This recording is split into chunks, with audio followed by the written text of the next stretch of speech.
Bon, il faut que je m'y mette, alors on y va. Allez, le vieux geek, c'est à toi de commencer. Eh ben oui, c'est à moi de commencer. Eh ben alors, salut les cortiqués, bienvenue sur la chaîne YouTube. Aujourd'hui, je vais vous parler de deux mensonges qu'on voit circuler de plus en plus sur Internet concernant l'intelligence artificielle. Donc, Jérôme, hein, il y a largement plus de deux mensonges. oui, je sais, J'aimerais mais me lâcher. d'accord. Puis-je activer le corpus joueur du grenier, mais bordel, ce modèle Non, est de non, la non, non, merde. non, non, non, non, Mais non, non. des développeurs avaient Non, non, renoncé non, à non, non, non, bosser. non. Fais chier. Non, non, non, non, non, non, non, tu fais pas ça. Non, non, non, non. Bon, donc, je l'explique. On va parler donc des deux plus gros mensonges actuellement, et qui sont quoi? Bah, qui est que l'intelligence artificielle, ça doit être simple, et que l'intelligence artificielle, c'est fait pour automatiser. Je voudrais revenir un peu là-dessus, parce que franchement, c'est n'importe quoi. Allez, on attaque plus sérieusement, j'arrête de faire le show un peu avec le robot, un peu. Le premier mensonge, en fait, que j'ai vu apparaître dernièrement sur plusieurs chaînes YouTube de soi-disant spécialistes en IA, qui se plaignent tout simplement que ça devient de plus en plus compliqué les interfaces d'intelligence artificielle, qu'il y a de plus en plus de modèles. En fait, ça s'explique pour des raisons extrêmement simples. Oui, ils sont trop cons pour comprendre. Non, non, non, non, non, c'est pas ça le problème. Non, non. Enfin, bon, passons. En gros, il y a dans toute nouvelle technologie des phases montantes, calmantes, etc., etc. En résumé, aujourd'hui, quand on voit un peu ce qui s'est passé ces deux dernières années, quand les LLM sont sortis en 2022-2023, ça a été un tel effet waouh qu'on s'imaginait être très proche de l'AGI. Après, c'est un peu calmé, mais l'outil était tellement simple, très simple d'ailleurs, et pas coûteux du tout, gratuit, c'est encore le cas aujourd'hui. Puis après, on a lancé les RAG. Là aussi, on a dit, ouais, ça va être génial. Puis on s'est rendu compte que les RAG, ça marche pas bien. Pourquoi? Bah, les RAG, c'est un peu imaginer que vous êtes ingénieur généraliste, vous avez fait une école en France, et puis vous vous êtes spécialisé par votre expérience professionnelle dans un domaine particulier. Et vous retrouvez un de vos anciens collègues ingénieurs généralistes qui a fait la même école que vous, mais qui a travaillé dans une toute autre spécialité. Vous lui posez une question très technique et vous lui donnez des documents et vous savez que dans ces documents, il y a la réponse. Et forcément, quand vous lui donnez ces documents-là, si la question est simple et évidente, il trouvera la réponse. Mais si la réponse est à une question très particulière, très, très spécifique, où on a besoin d'avoir expérimenté ça, ça ne marchera pas. Et c'est pour ça que les RAG ne marchent pas. Et donc, on est obligé, au fur et à mesure, en partant d'une base commune, de verticaliser, de spécialiser de plus en plus l'offre d'intelligence artificielle. Et c'est pour ça que c'est normal que les interfaces en IA deviennent de plus en complexes avec de plus en plus de choix. On s'est rendu compte que le tronc commun, la base commune n'était pas suffisante pour des vrais besoins spécifiques, donc on verticalise. On verticalise pour des raisons d'efficacité, mais aussi pour des raisons marchandes. L'IA à 15 euros par mois, c'est pas rentable. Si on arrive à trouver des silos très verticales, très spécialisés, ça devient possiblement rentable de vendre de l'IA, puisqu'on sera sur des besoins qui seront spécifiques avec une grosse valeur ajoutée. Et quand vous êtes consultant, quand vous êtes professionnel, dépenser 200 euros au lieu des 10 euros habituels pour un abonnement sur OpenAI, eh ben, ça fait du sens. Le coût est largement couvert par les retours. Et on se retrouve donc avec un phénomène de seuil où, en fait, l'intelligence artificielle, quand on n'utilise que des LLM, des gros modèles, en fait, ça va coûter beaucoup, beaucoup plus cher. Pour l'instant, le marché, c'était essayer de faire du zéro clic et de prendre le plus de positions. Toutes les entreprises perdent de l'argent avec l'IA, mais dès qu'on aura dépassé cette phase de consolidation et que chacun se sera pris des verticaux spécifiques, je peux vous assurer que les prix vont augmenter.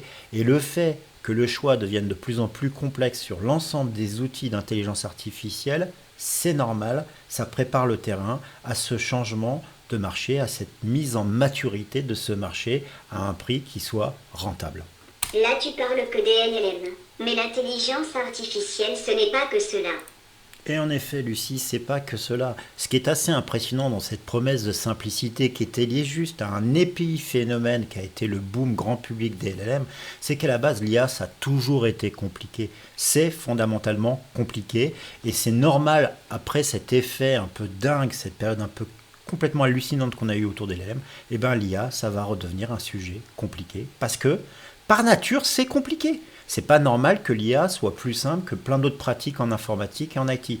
Alors pour les utilisateurs, ça va rester dans la majorité des cas simple parce qu'on va gérer cette complexité, mais fondamentalement, il y a un retour à la complexité, aussi bien au niveau des applications grand public qu'au niveau des applications professionnelles, où aujourd'hui on combine de plus en plus de nombreux et différents algorithmes. Le deuxième point qui est aussi très important, c'est que, vas-y, tu peux le dire. L'intelligence artificielle, cela ne fait pas gagner réellement du temps. Ouais, enfin, tu pourrais le dire en me regardant. C'est pas grave, on va continuer comme ça.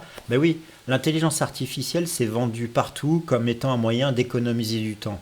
2 ans après, on se rend compte que les gains de performance en termes de temps économisé, c'est que quelques pourcents, 10-15% au grand maximum. Alors bien sûr, il y a quelques domaines spécifiques comme la traduction ou comme le rewriting, où là, il y a des gains beaucoup plus importants.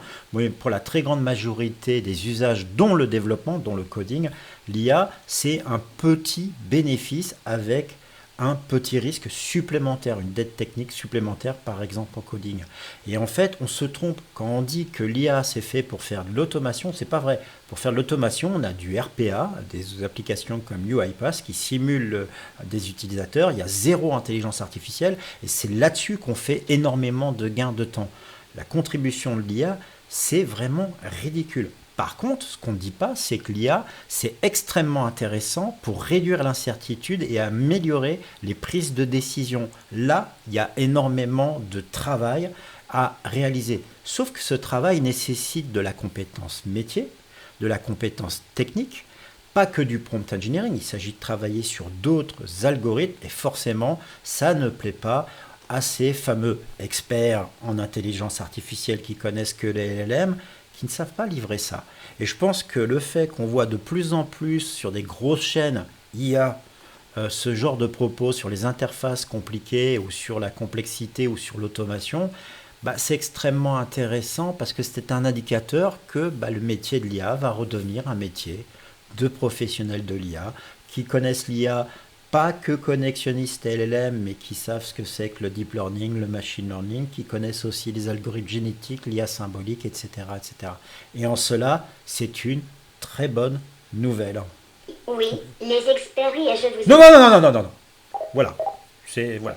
Non, non, pas du tout. Il n'y a aucune agressivité. On va voir si j'ai raison ou tort dans le futur, tranquillement. On ne va pas s'embêter avec ça. En gros, c'était une vidéo que j'ai essayé de faire un peu amusante. Vous savez que sur cette chaîne YouTube, je ne suis pas du tout un YouTuber professionnel. Je suis totalement amateur.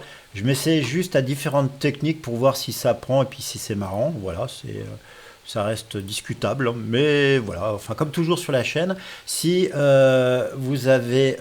apprécié cette vidéo et que vous avez atteint ce moment-là, je vous propose en commentaire d'écrire dans ton et vous rajoutez ce que vous voulez. Voilà, c'est une invitation, enfin vous connaissez la chaîne. Et puis sinon, likez, partagez, surtout commentez. N'hésitez pas à me faire part de vos commentaires et merci encore. La chaîne est devenue bien, c'est-à-dire qu'on a eu un incident avec une vidéo qui a fait beaucoup trop de vues selon moi. Mais là, on a un rythme de fond qui est sympa. Et n'oubliez pas de nous retrouver sur le forum Le Lab du Vieux Geek, où on a des beaux profils en intelligence artificielle, des PhD, des praticiens, mais aussi des gens qui ont des robots comme moi et d'autres. Et c'est à la sauce Année de Ville, ça veut dire que c'est un vieux forum Vbulletin, standard, classique, mais ça marche vachement bien. Voilà. Alors Lucie, t'as un dernier truc à dire? Au revoir les cortiqués. Je C'est vous là-bas que fais Frédéric. plein de bisous. Bon voilà, allez, ciao à tous.